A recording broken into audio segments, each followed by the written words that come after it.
खुशगवार मौसम, हल्की बारिश और कराची के एक खूबसूरत होटल क्लॉक टावर में डॉक्टर फारूक सत्तार से सुनी उनकी जिंदगी की कहानी। You know the thing I love about doctor साहब इज डॉक्टर साहब के साथ वक्त का पता ही नहीं चलता। कमाल की गुफ्तगू करते हैं और शेर भी सुनाते हैं। Here we go, a conversation with doctor Farooq Sattar. मेरा जिस फैमिली जो बैकग्राउंड है मेरा, एक मेमन गुजराती कम्युनिटी है। मेरे वालिद ने 1951 में इंडिया से हिजरत की, कराची आकर सेटल हुए और गुजरात प्रोविंस या स्टेट से ताल्लुक़ था। भावनगर हमारा आबाई शहर है जो कि वहाँ का पोर्ट सिटी है। और हमारे और फिर मेमन कम्युनिटी में भी अमूमी तौर पर तो दूर दूर तक लोगों में कहीं सियासत में आना, वो कहते हैं कि politics is not our cup of tea. मेरे ख्याल में एहसास महरूमी था, नाइंसाफ़ियत थी, जुल्म था। वालिद वगैरह कब आए थे कराची आप लोग? 51 मेरे वालिद साहब आए। हाँ ज़ाहिर है, फिर मेरी 60 की पैदाइश है। अच्छा। तो उस एतबार से ज़ाहिर है कि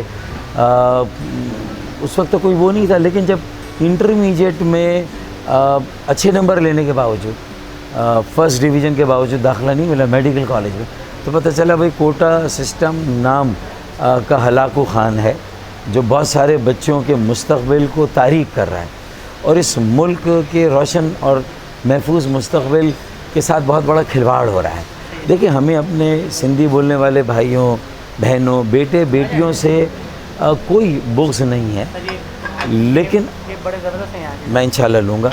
लेकिन अगर किसी का भी हक़ मार के आप किसी और को कॉम्पनसेट कर रहे हो, दे रहे हो, तो वो मुनासिब नहीं है। इससे जो है वो, और फिर हायर एजुकेशन में तो कोटा सिस्टम होना ही नहीं चाहिए। बस ये बारिशों के लिहाज से ये सबसे सूटेबल है मुझे। हाँ, पकौड़े बनाती होंगी घर में? बनाते हैं जब भी बारिश होती है। आज भी मेरा मूड सुबह से ही था और मेरे ख्याल में ये बहुत ज़बरदस्त काम मैं लेता हूँ। तो ऐसा ये महरूमी थी, लेकिन मेरे ख्याल में जीन्स में या DNA में कहीं थोड़ा बहुत पॉलिटिक्स का एलिमेंट था। और बचपन में जब मेरे वालिद साहब, मैं बहुत ही बचपन में जब बहुत छोटा था तो शरारती था, उसके बाद थोड़ा शाई हो गया और मैं कहता हूँ कि मैं शर्मीला फ़ारूक था, शर्मीला फ़ारूक ही नहीं। पढ़ाई कहाँ तक करी आपने? मतलब ग्रेजुएशन MBBS डॉक्टर बना मैं सिंध मेडिकल कॉलेज से, जहाँ दाखिला नहीं मिला कोटा सिस्टम की, 1 नंबर से मेरा दाखिला रह गया, पूरे कहीं भी सिंध में नहीं मिला। फिर अगली बार 10 पर्चे रिपीट किए हैं। मैं हूँ ज़ाहिर, डॉक्टर हूँ मैं, खालिस डॉक्टर, इंसानों का डॉक्टर। प्रैक्टिस की है? प्रैक्टिस मैंने 2 साल की, हाउस जॉब किए। हाउस जॉब के बाद मैंने एक लिहाज से ट्रेनिंग RMOship की प्लास्टिक सर्जरी में, पैथोलॉजी में, और मैंने प्लास्टिक सर्जरी में ऑपरेशंस भी किए थोड़े बहुत। ग्राफ्टिंग, यहाँ से थाई से ग्राफ्ट लेके गर्दन पे लगाना। हाँ, तो अगर यहाँ जल गई है, थोड़ा गर्दन पे ज़ख़म निशान है, तो वो मैंने किया ही काम। हर्निया के छोटे मोटे ऑपरेशंस किए, तो ये मेरी सारी प्रैक्टिस थी।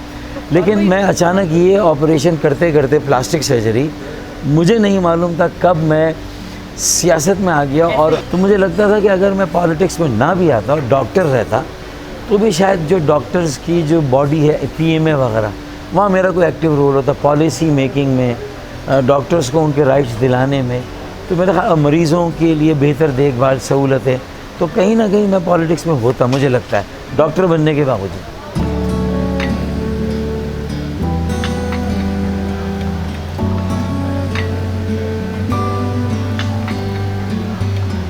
खाना कैसे लगा यहाँ पे? लॉकडाउन पहले आए यहाँ? आए हैं, तकरीबात भी बहुत होती नहीं यहाँ। हाँ। शादी है, किसी की मंगनी है, आया हूँ 3-4 बार आया हूँ। फूड कैसे लगा आपको यहाँ? फूड अच्छा, बस one of the best foods in town. जब भी तो चला, वरना इससे पहले विलेज वगैरह नहीं चले यहाँ। नहीं चले। MKM के फाउंडर अल्ताफ़ हुसैन ने जब ये शुरू किया AP में, 11 जून 1978। हाँ, ये बताएं कि वो AP में सब बनी किस तरह? मेरे ख़्याल में ये मामला बड़ा लोहा गर्म था, हथौड़ा मारने की ज़रूरत थी। लोगों के जज्बात उरूज पर थे और उनका एहसास महरूमी बेगानगी में और इतना शदीद हो रहा था कि लावा फटता अगर उनको एक सियासी जद्दोजहद की तरफ उनको ना डाला जाता, उनको एक मंजिल ना दिखाई जाती। तो मेरे ख़्याल में कराची में देखें, बुशरा ज़ैदी का जो सानी वाक़या था, अगर आप गौर करें, वो APMSO बनने के बाद था। अगर APMSO ना होती और वो MKM में तब्दील ना हो चुकी होती महाजिर कौमी मूवमेंट में, तो फिर वो लसानी फसादात होते, उसकी मुख्तलिफ़ शक्लें होती और कराची बैरूत बनता, जो 20 साल तक बैरूत टर्मोइल में रहा था। वहाँ ईसाइयों में, मुसलमानों में जिस तरह की और दीगर फ़रीक़ैन में लड़ाइयाँ हुई, तो कराची भी उसका अखाड़ा बनता। लेकिन MKM के होने से जहाँ गलत फहमियाँ भी हुई, लेकिन ये भी मालूम है कि भाई ये एक सियासी जमात है, ये एक मस्बत व तामीरी तहरीक है, इससे लसानियत का भी थोड़ा सा अमल दखल हुआ है। लेकिन उस एहसास महरूमियत जो 35-40 साल का जुल्म था, नाइंसाफ़ी थी, उसकी तरफ भी लोगों को तवज्जो उनकी मबजूल हुई कि पंजाब में कोई अर्बन रूरल कोटा नहीं है, बलूचिस्तान में कोई अर्बन रूरल कोटा नहीं है, इसी तरह KPK में कोई अर्बन रूरल कोटा नहीं है, तो फिर सिंध में क्यों? और सिंध में अर्बन में चूँकि अक्सरियत उर्दू बोलने वाले, पूर्वी, मराठी, मारवाड़ी, गुजराती, मेमन, वो लोग जो 47 में इंडिया की तकसीम के बाद पाकिस्तान आए, इंडिया के मुसलमानों के अक़लियती सूबों से सब कुछ, अपना माल मता, अपने तारीख़ी असासे, अपनी जायदाद, अपनी अमलाक, सब कुछ छोड़ कर आया और वो किसी को क्लेम में कुछ मिला, किसी को नहीं मिला। अफसोस नहीं होता कि कोई भी ऐरा गैरा उनके कहता था ये तो भूखे नंगे हैं महाजिर? देखिए, ये कह देने से होता क्या है कि जो जाहिर है कि जिन्होंने ये मुल्क बनाया, 20 लाख जानों का नजराना दिया, जो है वो ट्रेनें लूटी, काफ़िले कटे, असमतें और इज़्ज़तें भी कुर्बान हुई, तो फिर उसके बाद अगर मतलब ये सूरत हाल हो तो ये दिल आज़ारी होती है। और किसी का दिल दुखाना वैसे भी एक बहुत बड़ा गुनाह है। और एक आप पूरे तबके का, उनकी सारी क़ुरबानियों को, 20 लाख जानों के नजराने को, फिर उन्होंने जिन हालात में हिजरत की, हिंदुस्तान के मुख्तलिफ़ सूबों से आए, और उनका तो ये कहना था कि अपनी तो पहचान यही थी, इस पहचान से पहले भी, अपनी तो पहचान यही थी, इस पहचान से पहले भी, पाकिस्तान का शहरी था, पाकिस्तान से पहले भी। अगर हम पाकिस्तान में 5 भाई हैं और उनमें हम भी एक जायज़ बच्चा हैं, नाजायज़ नहीं है, लेकिन कहते हैं ना कि ए लेजिटिमेट चाइल्ड, क्योंकि हमने बार बार इंतखाबी सियासत में हिस्सा लेकर पुरअमन तरीके से अपने वजूद को मनवाया कि हमारे मसाइल हैं, हमारे साथ वो सलूक नहीं हो रहा जो अव्वल दर्जे के पाकिस्तानियों के साथ हो रहा है। तो यहाँ की जो एक जिसे कहते हैं ना कि इख्तदार के गुमाश्ते थे, जो रूलिंग एलीट थी, उसने एक्चुअली महाजिरों को कबूल नहीं किया, क्योंकि वो उनके मुकाबले में मेरिट में, तालीम में, सलाहियतों में, काबिलियत में ज़्यादा बेहतर थे। थोड़ा सा पानी देना, वो बेहतर थे उसमें।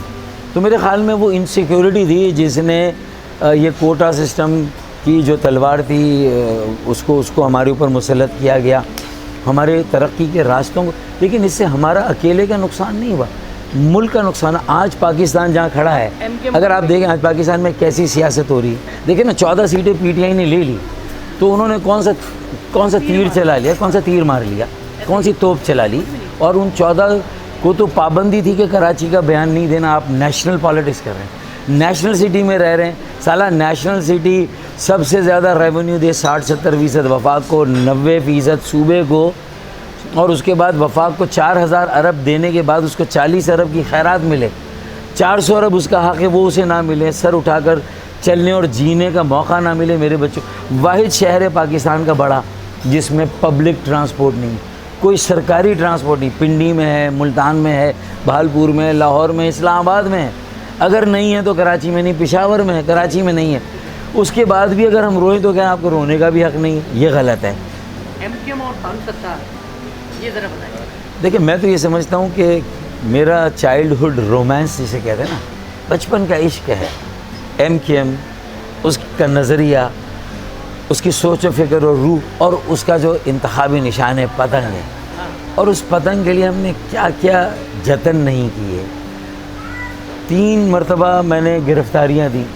मैंने अटक जैसी जो सख्त अटक के ज़ंदान खाने में MKM का कोई और रहनुमा या कोई और MNA MPA या कोई ज़िम्मेदार आज तक नहीं। जो अडियाला जेल है वो आसान जेल है, अडियाला जेल अडियाला जेल आसान जेल है, मैं अटक जेल तक गया हूँ जहाँ कोई नहीं गया। जंदान खाना 8 बाई 4 फीट की एक काल कोठरी है और उसमें तीनों तरफ तो दीवारें हैं, लेकिन जो सामने का दरवाज़ा है वो भी ग्रिल नहीं है, सी थ्रू नहीं है, वो भी एक लोहे का दरवाज़ा है। तो आपको ऐसा लगे मैं 1 महीने वहाँ पर रखा गया था, जैसे आपको कब्र में उतार दिया गया और कोई फिर पलट कर आकर पूछने वाला नहीं है। खाना भी आपको दिया जाता था तो नीचे से एक खिड़की खोली जाती थी और उससे वो खाना दिया जाता था।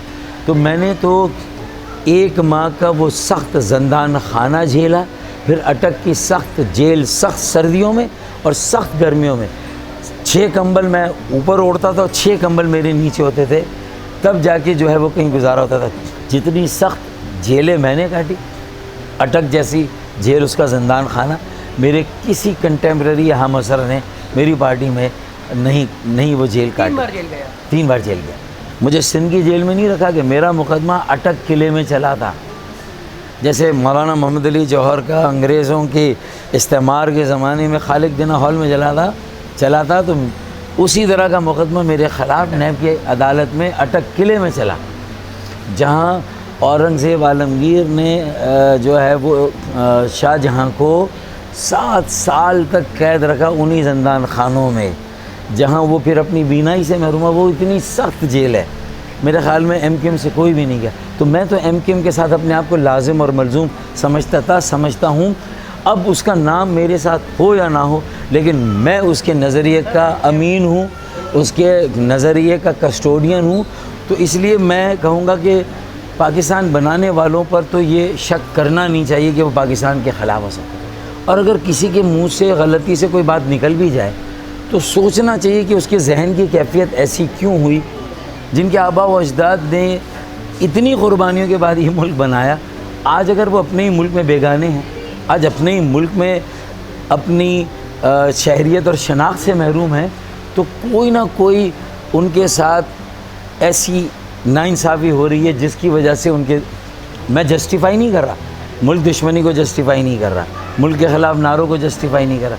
मैं ख़ुद टूथ एंड नेल ऊपर से लेकर नीचे तक मैंने कंडेम किया जब 22 अगस्त को मुल्क के ख़िलाफ़ नारे लगे, मैं अलग हुआ। जो नारा लगा, उससे पहले तो अल्ताफ़ भाई से आपकी एक अच्छी वाबस्तगी थी, दिल नहीं दुखा कि यार क्यों कर दिया अल्ताफ़ हुसैन साहब ने? देखिए, इससे पहले भी शायद ऐसे मौक़े आते रहे हों, उनकी जो ज़हनी कैफियत या जो दबाव रहा या जो उनके साथ उस वक्त की इस्टेब्लिशमेंट या हुकूमतों ने वादे किए और वो पूरे नहीं किए, और उन्होंने भी उन वादों पर एतमाद करके अपनी तहरीक को उस तरह मजबूत और मुनज़्ज़म शायद नहीं रखा, और जो सिलेक्शन किए लोगों के, वो शायद सिलेक्शन उस वक्त मेरे ख़्याल में गलत साबित हुए कि उन लोगों ने अपने मफादात को देखा, इज्तिमाई मफादात पीछे चले गए।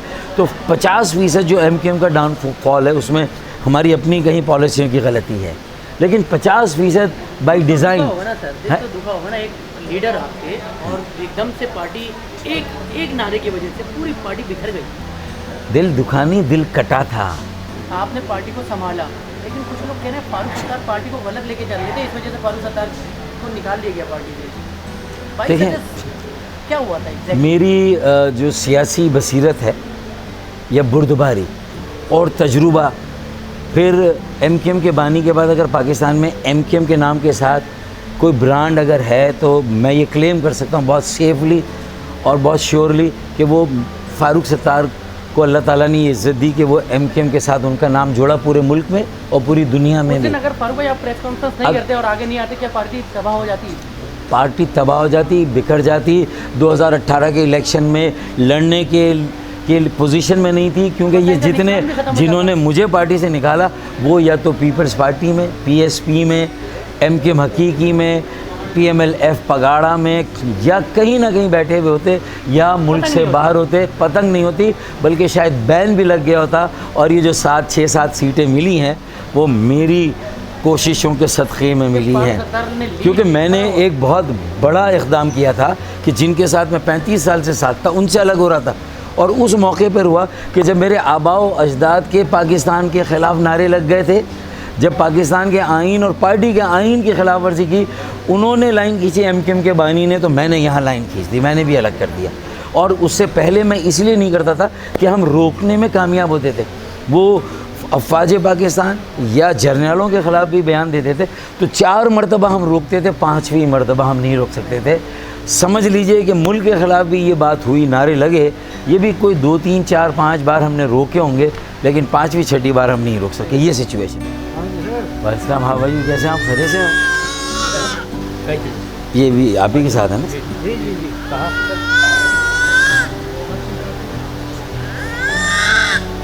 Agitating boy. जस्ट सलामुअलैकुम, कहाँ हो गया बेटा? हाँ थोड़ा सा, असल में लिफ्ट ज़रा कम मिले, किसी और को मिल गया, कह रहे कि ये कौन आ गया भाई। चले, ये बच्चों में है मेरे ख्याल में। Nice meeting. सर मौसम कैसा लग रहा है पहले ये बताएं? प्लेजेंट यार, एक्स्ट्रा प्लेजेंट, बहुत ज़बरदस्त है। और व्यू कैसा है यहाँ का? बारिश हो गई तो और अच्छा लग रहा है। फैंटास्टिक, अच्छा वैसे सुपर। कराची में जो है एक ही खूबसूरती है, ये सी साइड, सी फ्रंट।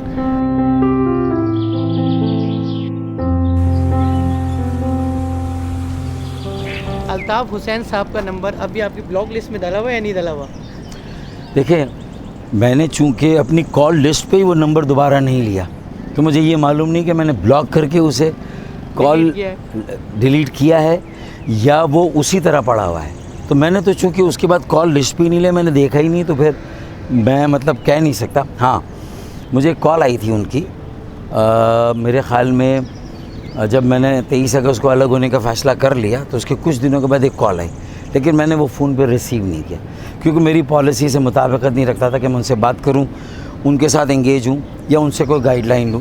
चूँकि जो मेरा फ़ैसला था कि हमने MKM लंदन से अपने आप को अलग कर लिया, अब ये खालिसतन MKM यहाँ से चलेगी और हम चलाएंगे, और पाकिस्तान के लिए चलेगी, पाकिस्तान से चलेगी, पाकिस्तान में चलेगी। पर वही एक लोग कहते हैं कि क्या वो जो प्रेस कॉन्फ्रेंस थी वो ठाकुर ने लेके गए तो कुछ दबाव में थी, या फिर वो आपका अपना फैसला? आपने बताया था कि मेरा फैसला पहले ही बन चुका था, अगर वो लेके वो वाकई बन चुका था या सिर्फ वो मीडिया पे बयान था?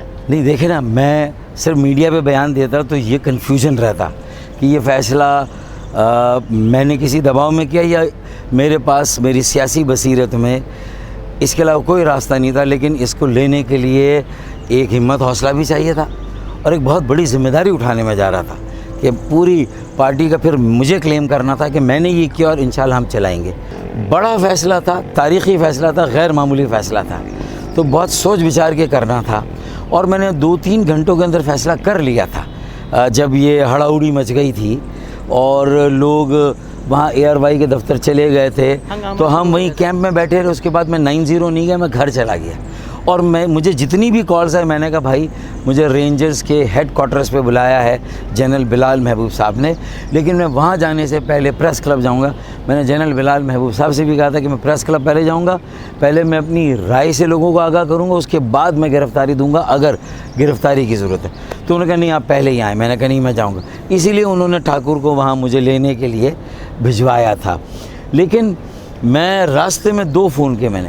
परवेज़ रशीद, ये देखिए मुझे अल्लाह ने बचाया, जो कि उसी दिन हमसे कामयाब मुज़ाकरात हमारे साथ हुए थे और पीर तक हमारी भूख हड़ताल ख़त्म हो जाती, लेकिन वो बात MKM के बानी ने नहीं मानी। उन्होंने अपनी परवेज़ रशीद को फ़ोन किया, वो इस्लामाबाद लैंड किया उन्होंने, मैंने फ़ोन किया उनको, और मैं कहा देखें मैंने ये फ़ैसला किया, इस वाक़े के बाद आप गवाह रहिएगा, हम अलग होने जा रहे हैं, और आपके साथ जो बातचीत हुई हमारे मामलात और मसाइल की, उस पर फिर हम आपसे बात करेंगे, तो मैं अलग हो रहा हूँ। तो डॉक्टर साहब, इससे अच्छा कोई और बड़ा फ़ैसला हो नहीं सकता।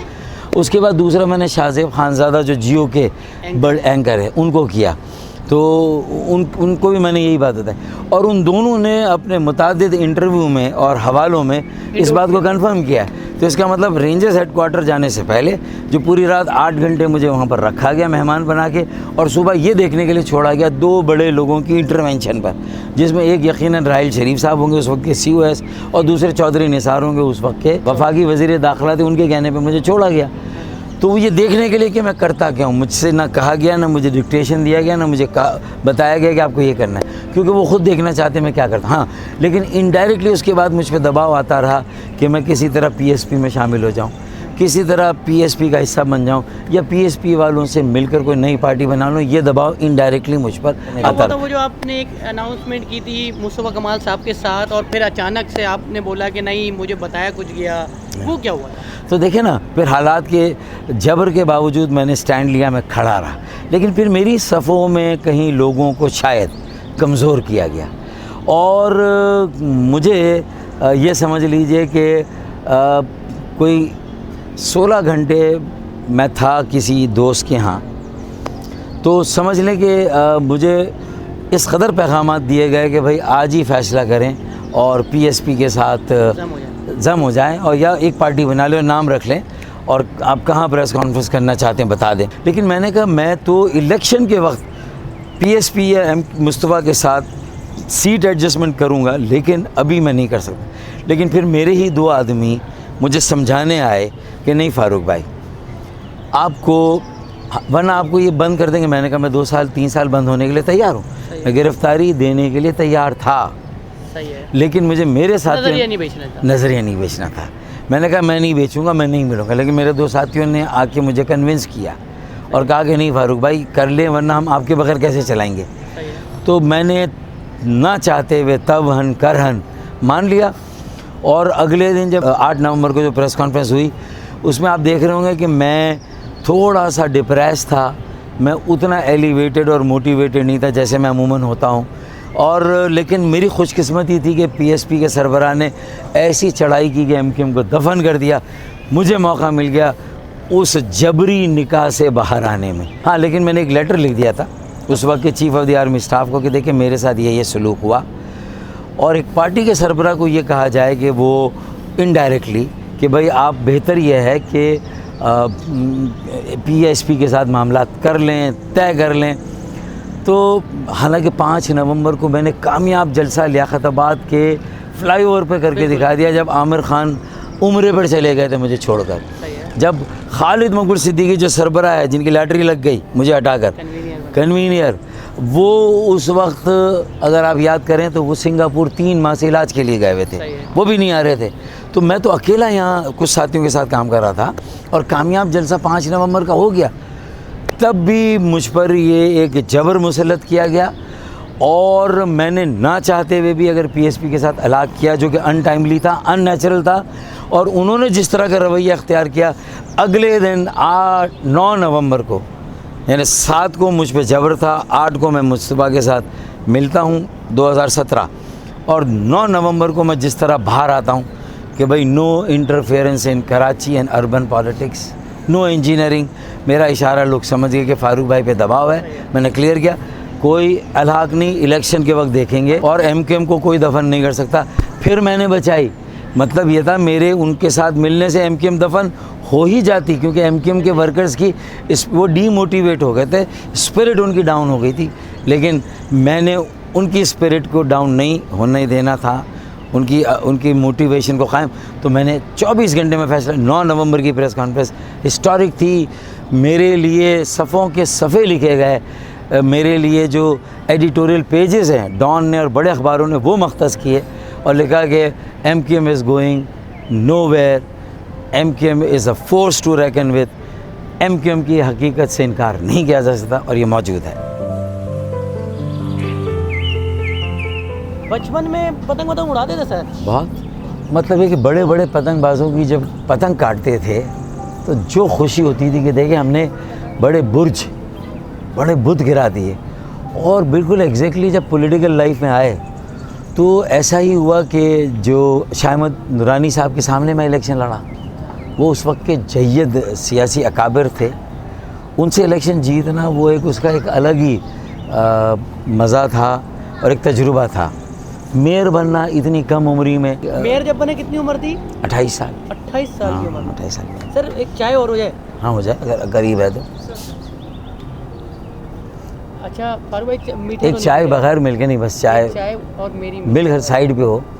हाँ, और मेरी नॉर्मल बना के लिया ना। अच्छा, तो 28 साल की उम्र में मेयर, और पता था कि मेयर की रिस्पॉन्सिबिलिटी क्या होती है उस वक्त 28 साल की उम्र में? सर देखें, चूँकि सियासत में थे तो अंदाज़ा तो था, लेकिन जाहिर है कि मेयरशिप किस भला का नाम है और इसमें कितने जतन और करने पड़ेंगे, कितने पापड़ भी, तो फिर और उस वक्त भी फंड्स सीइंग इज़ बिलीविंग। वगैरह का चक्कर होता था? बहुत था। अच्छा।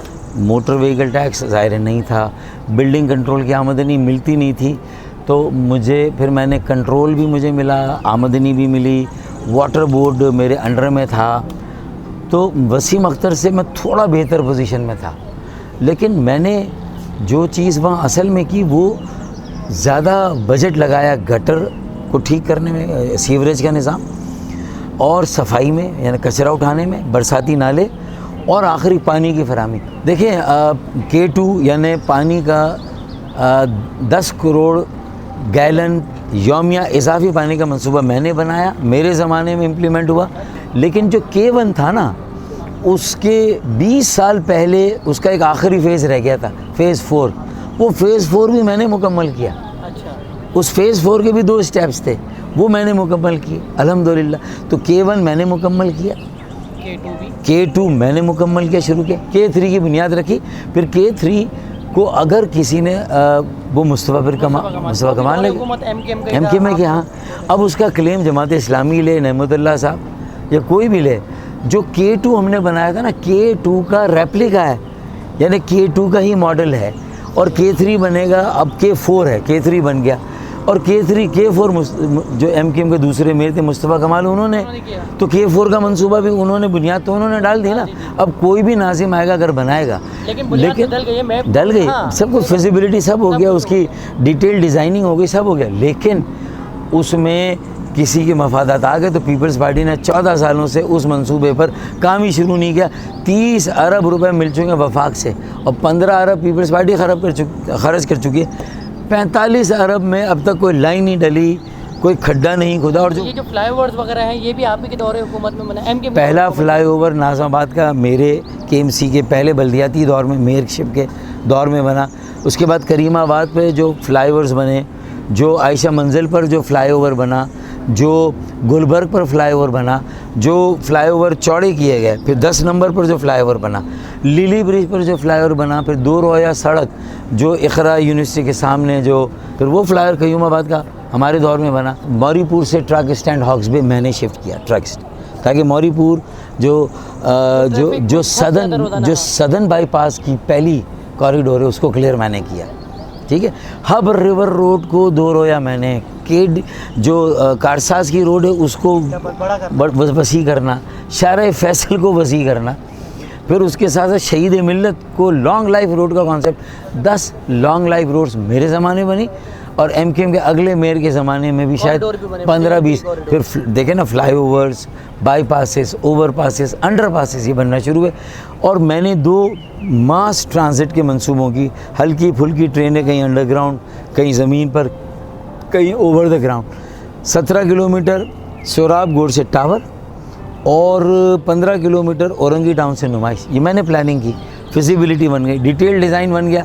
लेकिन शायद ब्यूरोक्रेसी ने जो इस्लामाबाद की थी ना, मेरे बिल्ट ऑपरेट ट्रांसफ़र, जिस पर आज आप मर भी जाएंगे तो आपको अब ये मंसूबे नहीं मिलेंगे जो कनाडा से जो मंसूबे में ला रहा था। लेकिन मुस्तफ़ा के कम ज़माने में MKM ने तो रिकॉर्ड, क्योंकि ऊपर इशरतुल-इबाद थे गवर्नर, यानी सिर्फ मेयर नहीं था, डी फैक्टो अर्बन सिंध के चीफ मिनिस्टर इशरतुल-इबाद थे। और फिर सारी सरपरस्ती MKM की बानी की सरपरस्ती थी वहाँ से। फिर सारे वोट बैंक का, MKM के कारकुनों का, तंजीम की बैकिंग वो मेरी सूरत में थी उनकी।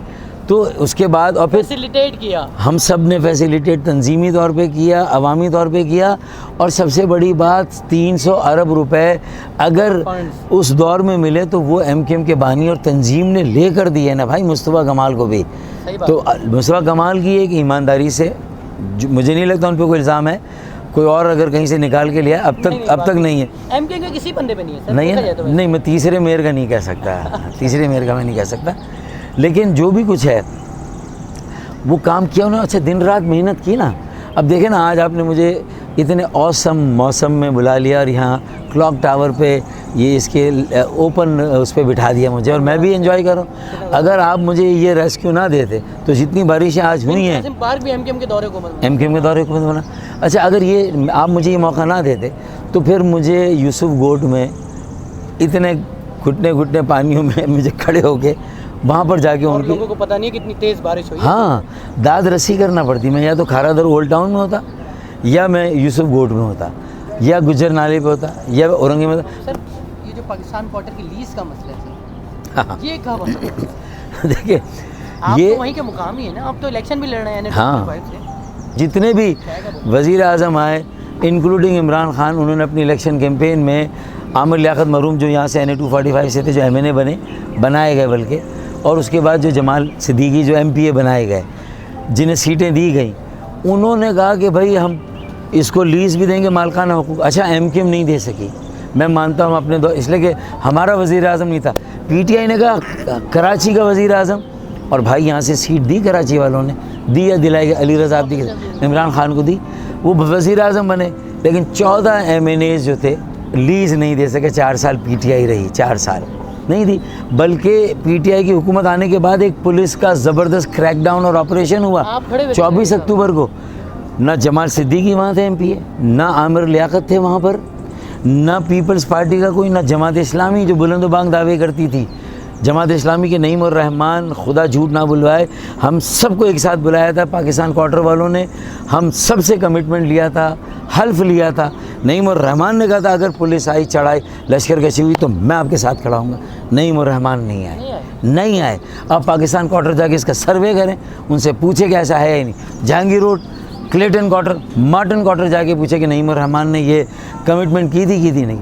आमिर लियाकत भाई ने भी ये कमिटमेंट की थी मरूम ने, वो भी नहीं आए। मैं 8 घंटे तक 24 अक्टूबर को 2018 यानी वफाक में PTI, सूबे में पीपल्स पार्टी, पुलिस किसने भेजी? दोनों कहते कि हमने नहीं भेजी, तो फिर क्या हवाई मखलूक ने किसने भेजी?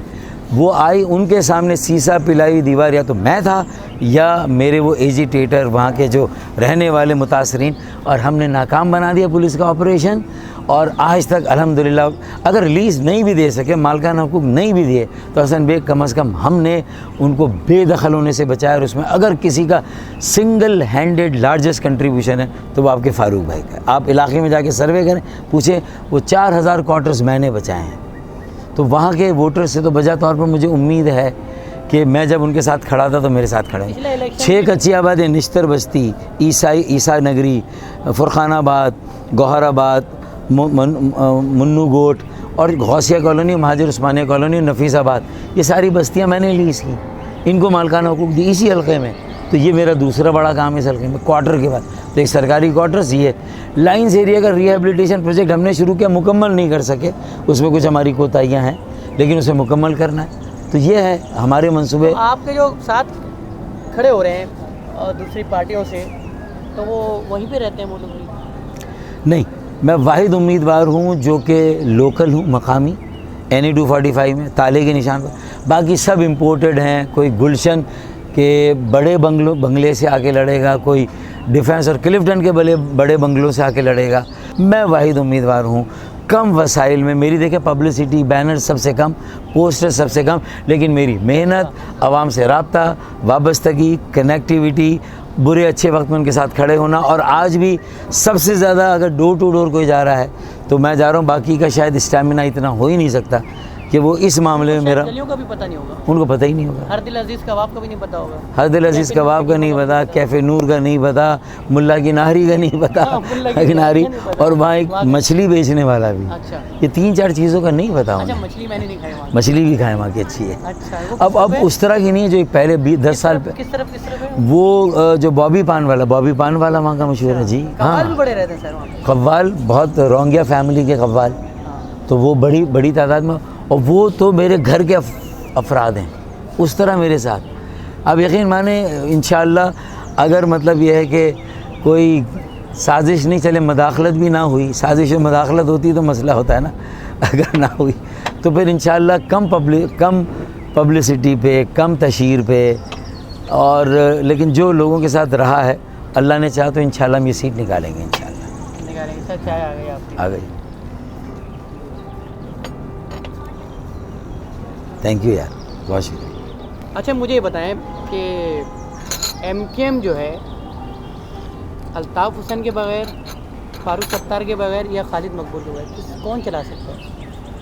देखें, असल सवाल और बड़ा सवाल जो आज है वो ये कि अल्ताफ़ हुसैन के बगैर कौन चला सकता है, बिल्कुल ऐसी बात। ठीक है ना। तो मैंने उसका एक सोल्यूशन दिया है कि जब मैंने सबको महफूज कर लिया, लंदन से एमकेएम को अलग कर लिया, तो मुझे क्यों नहीं चलने दिया। नज़रिया अल्ताफ़ हुसैन का, पार्टी आपके नाम पे चला, कोई और रहे। मेरे नाम की पार्टी ही तो इस बार साजिश, बड़ी बारीक साजिश की गई ना, बारीक काम किया गया कि 21 वोट पर जबकि 24 वोट चाहिए थे, एक तिगड़म था, एक हमारे बहुत बड़े बैरिस्टर हैं, उन्होंने वो रास्ते दिखा के इलेक्शन कमीशन से, फ़ारूक नसीम साहब कहें जो भी, और फिर उन्होंने अपने जो ताल्लुकात इस्तेमाल किए और इलेक्शन कमीशन मेरे सामने रिज़ल्ट पड़ रहा है कि 21 वोट आपके ख़िलाफ़ आए, लेकिन वो कह रहे नहीं ये 24 हैं, ये 21 नहीं है। मैं साबित कर रहा हूँ ये 21 है, कह रहे नहीं बस ये 24 है। और फिर मैंने जब इसको इस्लामाबाद हाई कोर्ट में चैलेंज किया तो उन्होंने भी मेरी एक ना सुनी, इस्लामाबाद हाई कोर्ट ने, और वही फ़ैसला कायम रखा जो इलेक्शन कमीशन का। ये बहुत बारीक काम हुआ मेरे ख़िलाफ़। देखिए मेरा मसला नहीं, मैंने गिव अप नहीं किया, मैं आज भी लोगों में हूँ, बरादरी में हूँ, नौजवानों में हूँ, और अल्लाह ताला ने ब्लेसिंग इन डिस्गाइज। न 4 साल के बल्दियाती अदवार की नाकामी का बोझ मेरे कंधे पर है, न 4 साल की पीटीआई के साथ जो आपने सांझ जो इख्तिदार में शराकत की और उसमें जो नाकामी रही, कुछ नहीं मिला, उसका बोझ मुझ पर नहीं है। और अब आपने जो पीपल्स पार्टी के साथ जो उसने डुगडुगी पर आपको नचाकर जो आपके साथ माहिदा किया, लॉलीपॉप थी, बड़ी लॉलीपॉप, छोटी लॉलीपॉप थी जमात इस्लामी को 28 दिन के धरने के बाद, उससे बड़ी थी पीएसपी को 7 दिन के धरने के बाद, उसके बाद एमकेएम को दी। तीनों अर्बन जो पॉलिटिकल फैक्शंस थे उनको उन्होंने काबू कर लिया। अब मैं बचाऊँ मेरे ना, मैंने बल्कि मैं गया कोर्ट में और 2017 में मैंने पिटीशन डाल दी 140A की, और उस 140A की पिटीशन वसीम अख्तर साहब बोले मैंने डाली है। देखे ना, उसका ड्राफ्ट देख ले, मैंने इंटरव्यू किया आप सुप्रीम कोर्ट में जाए ना, और उसमें देखें कि पहला नाम किसका लिखा हुआ है, डॉक्टर फारूक सत्तार एस ये आप हल्फिया। मेरे पास उसकी ओरिजिनल कॉपी है, उन्होंने भी मेरे इंटरव्यू में कहा मैं सुप्रीम कोर्ट के रिकॉर्ड से सर्टिफाइड कॉपी आपको निकाल के दे दूँ, वो आपके नाम पर है। देखें ये मेरा दिल बड़ा, मैं अकेला पटिशनरी में जो 2013 का कानून है जो सूबाई असेंबली और सूबाई हुकूमत ने पास किया 2013, वो असल में सारे इख्तियारात को गस्ब करता है, वसाइल को जो बल्दियाती हैं, जो आइन का 140 है जो देता है, वो कहता है ये बल्दियात के हैं, गटर, पानी, निकासी, आब, फिर कचरा उठाने का इख्तियार, सॉलिड वेस्ट मैनेजमेंट, फिर मास्टर प्लान, फिर उसके बाद बिल्डिंग कंट्रोल, फिर उसके बाद जोनिंग, ये सारा का सारा। वसीम भाई बोल रहे हैं मैं लड़ रहा हूँ इसकी जंग, झूठ बोलते हैं। ये पिटीशन मैंने ड्राफ्ट की, फ़ारूक नसीम साहब ने उसकी नोक पे लग दुरुस्त की, ये मेरी पिटीशन है और उस पर फैसला हुआ है। और मैं भी अदालत में जाता रहा हूँ, जब पार्टी छीन ली गई तब भी मैं अदालत में मौजूद था और मैं जाता रहा। पीएसपी के साथ अगर हाथ मिलाना हो मिलाएंगे मुझसे बाबा जी? मैं तो हाथ मिलाना क्या, मैं तो इस इलेक्शन को बहाना बना के, जीत हार अपनी जगह पे हसन बेग, असल मसला तो है कि इस इलेक्शन को यकजहती का इलेक्शन बनाए, सुने ना, यकजहती का इलेक्शन बनाया जाए। 3 मीटिंग अगर खालिद मकबूल ने की, मैंने उनके साथ 3 की, उन्होंने कहा वर्कर इजलास करते हैं, आपको इज्जत और मान के साथ बुलाते हैं। मेरी रिक्वायरमेंट ये थी, मैंने कहा 75 ताले और लैपटॉप के पैनल बिठा दूंगा, खुद बैठ जाऊँगा। गैर रस्मी मैंने शुरू कर दी उनकी कैंपेन मुईद अनवर की पतंग पे कि कन्ने ठीक हो गए, पतंग उड़ेगी, लेकिन उसके बावजूद 20 दिन इंतज़ार करवा के नहीं किया। तो मुझे ये, जब मुझे वापस ही नहीं ले रहे वो और कह रहे हैं कि बुज़ुर्गों का हुक्म है कि आपको वापस ना लें, बुज़ुर्गों के तहफ़्फ़ुज़ात हैं, आपकी क्लियरेंस नहीं है। अच्छा अगर फारूक भाई की क्लियरेंस नहीं तो किस चीज़ में वांटेड है भाई? क्या अगर नहीं है तो फिर किसकी क्लियरेंस है? और हमारे एमकेएम को क्लियर करवाया, और हमारे ज़रा 22-23 अगस्त को किसने क्लियर कराया? पूरी एमकेएम को क्लियरेंस दिलवाई, उसकी आज एमकेएम कह रही है वो क्लियर नहीं है। बुजुर्गों के सामने डट जाना चाहिए अगर कह रहे हैं, लेकिन मेरे भी ज़रा हैं, वो बुजुर्ग सबके हैं भाई। उन्होंने कहा फारूक सत्तार से ज़्यादा किसी की क्लियरेंस नहीं है, तो मुझे नहीं लिया। तो भी मैं इस इलेक्शन में सपोर्ट के लिए मुस्तफ़ा कमाल साहब के पास गया और मेरी एक मीटिंग आफाक भाई के साथ भी हुई है, अच्छा हो गई है। लेकिन दोनों का दबे लफ्ज़ों में कहना है कि अगर एमकेएम आपको सपोर्ट करेगी तो हम साथ हैं। अब एमकेएम को समझना चाहिए ग्रेटर महाजिर यूनिटी के रास्ते में अगर कोई रुकावट है तो वो एमकेएम पाकिस्तान है, एमकेएम पाकिस्तान और उसके 9 का टोला जिसमें खालिद मकबूल भी शामिल है। और शायद उस 9 के टोले में बहुत से लोग समझ गए कि फारूक भाई को वापस लाना चाहिए, लेकिन खालिद भाई इस पर अपने इनसिक्योरिटी को लेके, अपने डर और खौफ को लेके, अपने प्रेशर और दबाव, सो कॉल्ड नाम नहाद वाकई में वो है या नहीं है, बुज़ुर्गों का जो भी उन पे दबाव है या जो भी, वो उसको लेकर मुझे लेने में तामुल कर रहे हैं। हिचकिचा रहे हैं। और असल बात है कि वो MNA बन गए, वज़ीर बन गए, उन्हें सरबराही की कुर्सी मिली। मैंने 2 बिज़नेस कम्युनिटी के लोगों के साथ मिलकर उन्हें कहा उनके सामने कि मुझे आपकी सरबराही नहीं चाहिए, कन्वीनरशिप नहीं चाहिए, डिप्टी कन्वीनरशिप, राब्ता कमेटी, मुझे एक कारकुन के तौर पे ले, लेकिन मेरे साथ मिलकर पार्टी को चलाएं। मैं आपके दस्ते बाजू हूँ, आपकी ताकत हूँ, पार्टी की ताकत हूँ। इसे तहरीक बनाएं, इसे तहरीक बनाएंगे। इसे 84 की जो मेरी बहाली कमेटी है उसका एजेंडा यही है कि इसे असल MKM बनाए, middle class urban educated phenomenon, middle class urban educated phenomenon, उसे वो बनाना है। तो मैं तो उसके लिए खड़ा हूँ।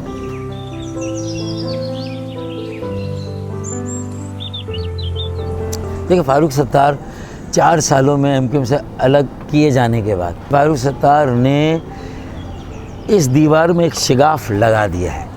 ये इलेक्शन लड़के, इसमें खड़े होके, और 4 सालों की मेहनत के नतीजे में जो मेरा एक ताल्लुक़ कायम हुआ अपने 35 साल से कम उम्र के नौजवानों के साथ, बेटे बेटियों के साथ, तो आज वो 75 ताले और लैपटॉप के पैनल पे अगर मेरे साथ खड़े और इलेक्शन लड़ रहे हैं, आज़ाद पाकिस्तान पैनल के नाम से, मैं भी आज़ाद उम्मीदवार कैसे से, मेरी ये वो कामयाबी, ये 84 की असल MKM जो नज़्म ज़ब्त वाली मिडिल क्लास पढ़े लिखे नौजवानों का, वो दोबारा से कायम हो रहा है। ये मैंने खालिद भाई से कहा, इनके सर पे हाथ रखें यार, सरपरस्ती करें। ये आपके मेरे नाराज़ मायूस जो लोग हैं, जो आज ताजिर हैं, सनतकार हैं, अच्छे ओहदों पर हैं, अच्छे खुशहाल घराने, वो अपने बच्चों को भेज रहे हैं सियासत में, इस कराची का दर्द लेके, महाजरों का दर्द लेके, इनके सर पे हाथ रखें। वरना आपके पास वो लॉट नहीं जो मेरे पास है। लेकिन वो कहा नहीं, पतंग का तक़द्दुस इतना अजीब है कि हम ताले को वोट नहीं डाल सकते। अरे मैंने कहा चलो मैं बिठाता हूँ, खुद बैठता हूँ, लेकिन मेरी एक रिक्वायरमेंट है, हाइप इवेंट, मीडिया के सामने गले मिले, 1000 लोग, 1000 मेरे, 1500 उनके, और हम एक नैरेटिव दे, बिगाड़ खराबी को दूर करेंगे, फोकस होकर मरदमशुमारी, बल्दियाती इख्तियारात, गैर आइनी कोटा सिस्टम के ख़िलाफ़ लड़ेंगे, 1600 अरब का 4 सालों में फ़ंड लेंगे, 4000 अरब देते हैं, 400 अरब लेंगे। ये सारा नैरेटिव हमारा बनेगा, और गलतियाँ जो की उसकी माफ़ी मांगेंगे, गलतियों का इजाला करेंगे, और कराची की बका सलामती तामीर तरक्की मजबूती इस्तेकाम, जिससे पाकिस्तान की बका सलामती मजबूती इस्तेकाम तामीर तरक्की जुड़ी है, वो सफ़र शुरू करेंगे, और पूरे मुल्क में नौजवान क़यादत को इंशाल्लाह मोटिवेट कर। 30 अगस्त को लोग आपको वोट देंगे। देखें, मेरा भी है आपके खिलाफ खड़ी हुई। देखें, पतंग के पीछे अगर ये 9 का टोला अगर हर मर्तबा छुप गया और कामयाब हो गया, लोगों की आंखों में धूल झोंकी, लेकिन अब लोग पतंग के झांसे में नहीं आएंगे। वो समझ गए हैं NA 240 is an evidence Hasan Baig, कि जहां अगर 10,000 वोट इन्हें मिले, 10.5 तो 9.5 आफाक को मिले, हकीकी को 4.5 मुस्तफ़ा को, तो आपका टोटल तो 24,000 का वोट बैंक, ये महाजर वोट बैंक तो आपका ये खड़ा हुआ है, ये तकसीम हो गया। और फिर TLP वालों को PSP से बिज़ी करके आपने आखिर में अपना काम दिखा दिया, और कहीं ना कहीं से आपको गैबी मदद आ गई और इज़्ज़त बच गई। अब यहाँ थोड़ी इस तरह इज़्ज़त बचेगी, जबकि मैं भी आपके सामने खड़ा हूँ। तो फिर आपको तो अब चाहिए कि अगर मैं सच्चाई के साथ आपके साथ खड़े होने के लिए तैयार था, और मैंने तकरीबन ऐलान कर दिया था मुईद अनवर पतंग के हक़ में, तो आज अगर मुझे आपने मजबूर किया लड़ने पर, तो आज आप अपने उम्मीदवार को बिठाएं, पतंग के उम्मीदवार को बिठाएं, ताले से नए सफ़र को शुरू करें, क्योंकि MKM का आगाज़ ताले और सीढ़ी के इंतखाबी निशान से हुआ था, जिस पर मैं मेयर बना था। हम ताले और सीढ़ी के निशान पर बने थे, तो वहाँ से शुरू करें। हमारे बच्चों को जहन में जो ताले पड़े वो खोलें यार। आवाम के पास मास्टर की है, आवाम वोट देंगे तो ये ताला खुलेगा। ये हमारी और कराची और महाजिरों की खुशकिस्मती और उनकी तकदीर का ताला है, जो आवाम अपने वोट की मास्टर की से खोलेंगे इंशाअल्लाह। कि ना हो कचरा ना हो गंद, लगा दो ताला कर दो बंद। तो वक्त आ गया कि जो दिमाग का कचरा है उस पर ताला लगाना है, जो सोच पर ताला उसे खोलना है। तो कुछ ताले लगाने, कुछ ताले खोलने हैं। इसीलिए मुझे ये यकीन है कि यही इलेक्शन यकजहती का इलेक्शन है। नंबर 1 2 मकासद, यकजहती, और दूसरा नौजवान क़यादत को आगे लाना। 2 मकासद हैं, यकजहती हमारी उम्र के लोगों में और वोट बैंक में, और दूसरा नीचे से नई क़यादत। ये 2 मकासद हासिल करेगा। और इसीलिए मेरा ये दावा है कि कुछ देर की खामोशी थी, लो शोर आ गया, बाकी सबका वक्त आया था, यकजहती का, नौजवानों का दौर आ गया, तो आएगा दौर इंशाअल्लाह। 21 अगस्त को NA 245 के लोग जो है फारूक सत्तार को मोहर लगाने आए हैं। इंशाअल्लाह मुझे पूरा यकीन है कि उन्होंने भी देख लिया, उन्हें भी पब्लिसिटी नहीं चाहिए, उन्हें आगे एक उम्मीद चाहिए। और उन्हें मेरे लहजे में, मेरी बात में, मेरे नैरेटिव में, मेरे विज़न में और मसाइल की अंडरस्टैंडिंग में एक उम्मीद नज़र आती कि हाँ ये वो का मसला, लीज का मसला, सारी चीज़ें, यानी ये तो इस हलके का ना, ओवरऑल कराची में पानी ज़्यादा आएगा तो इस हलके को भी मिलेगा ना भाई पानी, है ना। वो सिर्फ बारिश का पानी, उसको भी कहीं ना कहीं बचाना है। देखें हमारे यहाँ तो ये अलमी है ना, आप भी ने तो कहा था किसी जगह के हमारे यहाँ ये अलमा है कि बारिश का पानी ऊपर से भी आता है कराची में और फिर नीचे से भी आता है, नीचे से ज़्यादा आता है। ये आपने कहा था, मुझे याद है एक जगह। तो देखें आज ये हाल है कराची का। तो अगर किसी को दर्द होगा, फिर झुग्गियाँ जल गई तिनट्टी पे, वहाँ मैं गया, बारिशों में पानी में मैं उतरा, सीवरेज ट्रीटमेंट प्लांट TPX का मेरा बनाया हुआ MNA फंड से बंद पड़ा हुआ है कि तख्ती किस मिनिस्टर की लगेगी। मैंने नासिर शाह के आगे हाथ जोड़ के कहा खुदा के लिए यार, तख्ती किसी की लगा तो उसको खोल दो। वो बेचारा इतनी बात सुनता है तो उसने खुलवा दिया। सारे तिजारती जो मार्केटें बड़ी बड़ी हैं, जो मरकज़ है ओल्ड टाउन का, वो बच गई, वरना उनकी दुकानों में पानी जाता, करोड़ों का माल डूब जाता यार। खारा दर में 2 दिन तक पानी खड़ा रहा, जोड़िया बाज़ार में, मीठा दर में। वो जब पंप चला TPX का हमारा लगाया हुआ बनाया हुआ, तब जाके लोगों को रिलीफ मिला ईद उल अज़हा के बाद। फिर दूसरा स्पेल आया, फिर पंप खुलवाया, फिर रिलीफ मिला। आज मुझे लगता है ये तीसरा स्पेल है ईद के बाद, फिर फ़ोन करना पड़ेगा। लेकिन जब तक बारिशें होंगी, जब तक पानी खड़ा होगा, मैं फ़ोन करता रहूँगा, TPX के पंप को चलवाता रहूँगा, निकासी होती रहेगी इंशाल्लाह। फारूक भाई आप हमारे हीरो हैं। जहाँ MKM का नाम आता है ना, वहाँ फारूक सत्तार का नाम ना आए तो मज़ा नहीं आता। हमारी तो उम्मीद है कि फारूक सत्तार और वो जो सारी चीज़ें दोबारा बहाल हो MKM की, और हम फारूक सत्तार साहब को, क्योंकि मुझे लगता है कि अल्ताफ़ हुसैन के बाद जो MKM को ओन करता है वो फारूक सत्तार ही करता है। फारूक सत्तार करते हैं, शोहदा की फैमिलीज़ करती हैं, लापता साथियों की फैमिलीज़ करती हैं, जो असीर हैं उनकी फैमिलीज़ करती हैं, और जो नज़रियाती कारकुन हैं उनकी, और जो अवाम हक़ परस्त जो दर्द रखते हैं उनकी फैमिलीज़ ओन करती है फारूक सत्तार के अलावा। बाकी मुझे नहीं मालूम कि जो मेरा नौ का टोला है वो क्या करता है। Thank you so much, nice meeting you. सब लोग बहुत जो है, शुक्रिया यार आपका, हाँ। Thank you so much. तो ये आप देखिए लोगों ने सारा- थोड़ा एंजॉय किया, थोड़ा आप उस पर देख लीजिएगा। हाँ देखिए असल में एक आम आदमी का मसला है, एक बेटी और बेटे का मसला है कि उसका फ्यूचर क्या है। आप और मैं तो शायद गुजर जाएंगे, कुछ ना कुछ थोड़ा बहुत कर लेंगे, लेकिन अब आगे मसाइल बहुत हैं। और फिर क्या होगा ना, पानी नहीं होगा ना, तो कुछ मोहल्लों में पानी है, कुछ में